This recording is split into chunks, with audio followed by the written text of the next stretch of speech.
మాదైన Srichitra schools అంటే జనాలు పిల్లల్ని జాయిన్ చేయడానికి ఎగబడతా ఉండారనా. ప్రభుత్వం ఇచ్చే వికలాంగుల పెన్షన్ తో బతుకుతున్నాం, వీడిని ఎలా చదివిస్తాను సారు?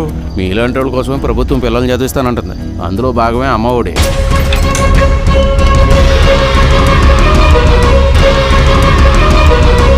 ఎఫెక్ట్ మన కార్పొరేట్ స్కూల్ అన్నిటి మీద పడుతుంది.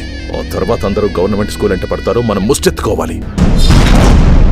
మారుమూల గ్రామాల్లో పాడైపోయిన స్కూల్స్ ని పునరుద్ధరించాలనుకుంటుంది నాడు నేడుతో. అంతేకాకుండా పేద పిల్లలు కూడా ఇంగ్లీష్ నేర్చుకోవాలని సంకల్పించింది. పోయిన ప్రభుత్వాలు కూడా ఇట్టే చెప్పినాయి. ఇది పనిచేసే ప్రభుత్వం. ఆనాడు పేపర్ చూసావమ్మా? ప్రతిపక్షమే ప్రభుత్వాన్ని నడిపిస్తున్నట్టు రాసుకొస్తున్నారమ్మా. నేనెవరో తెలుసా నీకు? జనదేశం పార్టీ జిల్లా అధ్యక్షుడిని. మేము అధికారంలోకి వచ్చాక ఏ ఒక్కరిని వదలం.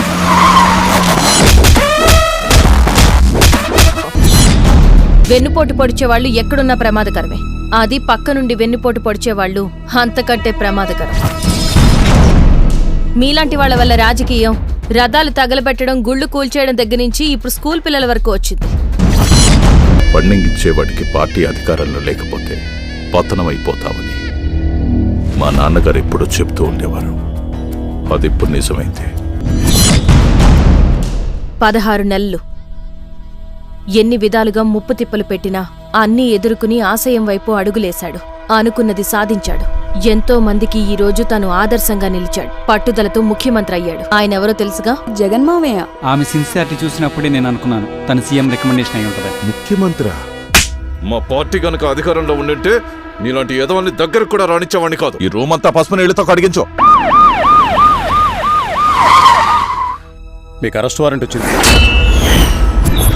కోర్టులో కూడా స్టే దొరకలేదు మామ.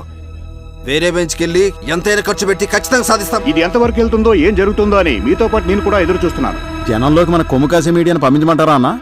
ఆ మీడియాల ఐడియాల వల్లే మన బతుకులు ఇక్కడ దాకా వచ్చాయి. బడి అమ్మ బడి అన్నది అక్షర సత్యం. ఈ రోజు మీరు ఇంగ్లీష్ లో పాస్ అయిన తీరు చూస్తుంటే తెలుగుతో పాటు ఇంగ్లీష్ కూడా ఉంటే అది జీవనోపాధి మాత్రమే కాదు, జీవితాన్నే శాసిస్తుంది అన్నది సీఎం గారి సంకల్పం.